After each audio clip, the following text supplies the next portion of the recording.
বাংলাদেশে অন্তর্বর্তীকালীন সরকারের উপদেষ্টা পরিষদের সংখ্যা বাড়ল, ৩ জন নতুন উপদেষ্টা যুক্ত হলেন। যখন এই ঘটনা বাংলাদেশে ঘটছে তখন ভারতীয় বিভিন্ন সাংবাদিক বলছে ডোনাল্ড ট্রাম্পের সঙ্গে শেখ হাসিনার কথা হয়েছে ফোনে। শেখ হাসিনা ডোনাল্ড ট্রাম্পকে যে অভিনন্দন জানিয়েছিলেন তার পরিপ্রেক্ষিতে ডোনাল্ড ট্রাম্প শেখ হাসিনাকে ফোন দিয়েছিলেন ধন্যবাদ জানানোর জন্য। সেই সময় তার সঙ্গে কথা হয়েছে। অন্যদিকে ডোনাল্ড ট্রাম্প একটা পডকাস্ট অনুষ্ঠানে প্রায় 2.5 ঘন্টা ব্যাপী এক অনুষ্ঠানে বাংলাদেশে বিশৃঙ্খল পরিবেশ চলছে সেই কথা পুনর্ব্যক্ত করেছেন এবং এখানে যে গণতান্ত্রিক সরকার নেই, শেখ হাসিনাকে তিনি এখনও নির্বাচিত প্রধানমন্ত্রী ভাবেন এমন আলোচনাও কিন্তু রয়েছে। এমন আলোচনা হচ্ছে, ডোনাল্ড ট্রাম্প তেমন কথাই বলেছেন। সব মিলিয়ে পরিবেশ কোন দিকে যাচ্ছে, পরিবেশ যখন সরকার আরও বেশি আঁটোসাঁটো হয়ে প্রস্তুতি নিচ্ছে দীর্ঘ সময় থাকার জন্য, ঠিক সেই সময় বিশ্ব রাজনীতি সরকারের পক্ষে যাচ্ছে না অনুকূলে থাকছে, সেই আলোচনাই করব এই ভিডিওতে। থাকবেন পলিটিক্স টিভির নিয়মিত আয়োজনে।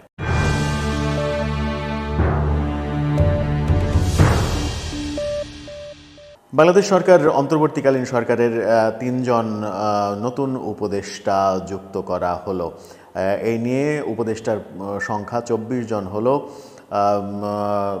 নাট্য পরিচালক, সিনেমা পরিচালক মোস্তফা সরোয়ার ফারুকী, আকিজ গ্রুপের ব্যবস্থাপনা পরিচালক শেখ বশির উদ্দিন এবং প্রধান উপদেষ্টার এতদিন যিনি বিশেষ সহকারী ছিলেন সেই মাহফুজ আলম, আলোচিত সমালোচিত বিতর্কিত নানাভাবেই তিনি আলোচনা সমালোচনায় ছিলেন এতদিন, তাকে উপদেষ্টা করা হয়েছে। এই 3 জনকে নতুন করে উপদেষ্টা করা হয়েছে। তারা বঙ্গভবনে শপথও নিয়ে ফেলেছেন।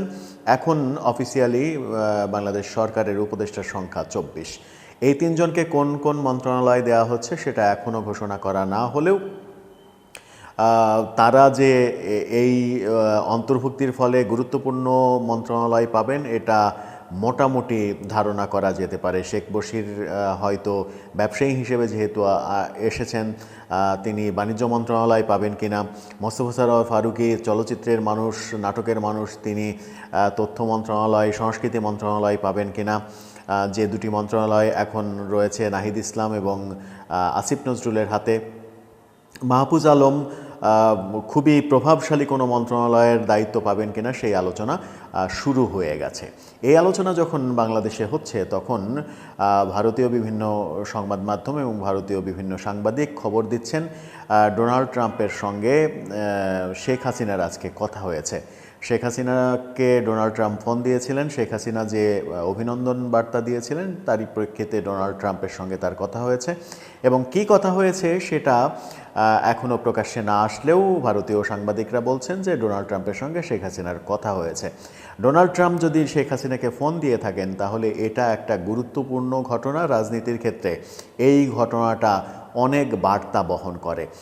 কী বার্তা বহন করে সেটা বিশ্লেষণ করার অত বেশি দরকার বোধহয় নেই। দর্শক আপনারা নিশ্চয়ই সেটা বুঝতে পারছেন।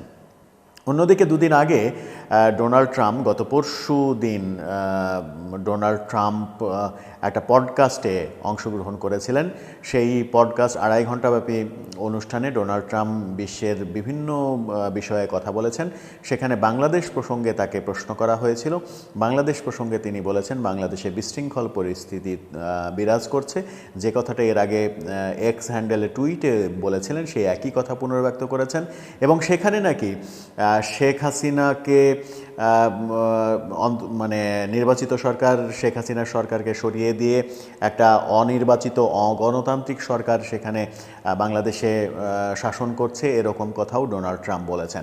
ডোনাল্ড ট্রাম্পের সেই কথা, শেখ হাসিনাকে ফোন, সব কিছু মিলিয়ে রাজনীতির অঙ্গনে নতুন কোনো ইকুয়েশন যাচ্ছে কিনা, নতুন কোনো ইকুয়েশন তৈরি হবে কিনা সেই আলোচনা শুরু হয়েছে। অন্যদিকে ডোনাল্ড ট্রাম্প নিয়ে যখন এই ঘটনাগুলো ঘটছে, খুবই গুরুত্বপূর্ণ ঘটনা ঘটছে, তখন বাংলাদেশের অন্তর্বর্তীকালীন সরকার কিন্তু আরও বেশি আঁটোসাঁটো হয়ে বসছেন। অর্থাৎ তারা যে প্রজ্ঞাপন জারি করতে চলেছেন, অচিরেই প্রজ্ঞাপনটা জারি হবে। প্রজ্ঞাপনটা পাশ হয়ে গেছে উপদেষ্টা পরিষদে যে এই সরকার নিয়ে কোনো প্রশ্ন তোলা যাবে না এবং এই সরকারের মেয়াদ প্রায় অসীম মেয়াদ হবে। পরবর্তী সরকার শুধুমাত্র এইভাবে উল্লেখ করা হবে যে পরবর্তী প্রধানমন্ত্রী দায়িত্ব না নেওয়া পর্যন্ত এই সরকারের মেয়াদ থাকবে, অর্থাৎ সরকার ইচ্ছা করলে যতদিন ইচ্ছা ততদিন থাকতে পারবে, সেই বিষয়ে কোনো প্রশ্ন করা যাবে না, সেই বিষয়ে কোনো মামলা করা যাবে না, এরকম প্রজ্ঞাপন জারি করা হচ্ছে। যখন দু একদিনের মধ্যে হয়তো জারি হয়ে যাবে, ঠিক সেই প্রেক্ষাপটে তারা নতুন 3 জন উপদেষ্টা নিলেন এবং 3 জনের মধ্যে সবথেকে যে উল্লেখযোগ্য নাম মাহফুজ আলমকে প্রধান উপদেষ্টার বিশেষ সহকারী থেকে উপদেষ্টা বানিয়ে দেয়া হলো। কেন তাকে উপদেষ্টা বানিয়ে দেওয়া হলো? প্রধান উপদেষ্টার বিশেষ সহকারী পদে বৈষম্য বিরোধী ছাত্র আন্দোলনের অন্য কেউ আবার সংযুক্ত হবে কিনা, সেই ব্যাপারগুলো কিন্তু আরও বেশি আগ্রহ তৈরি করলো। যখন এই বিষয়গুলো আগ্রহ তৈরি করলো, তখন নানা প্রশ্ন উদয় হলো যে এই সরকার আদতে কতদিন থাকতে চায় ক্ষমতায়, কতদিন ধরে তারা সংস্কার করতে চায়। আমেরিকার নির্বাচনে ডোনাল্ড ট্রাম্প বিজয়ী হওয়ার ফলে এই সরকারের আমেরিকা সম্পর্ক অনেকটা নষ্ট হয়ে গেছে, এই আলোচনা যখন চলছে তখন কিন্তু সরকার প্রস্তুতি নিচ্ছে অনেক বেশি সময় থাকার জন্য। দর্শক, আপনার কি মনে হয় আমেরিকার রাজনীতি বাংলাদেশের রাজনীতি থেকে সত্যিই প্রভাব ফেলতে পারবে?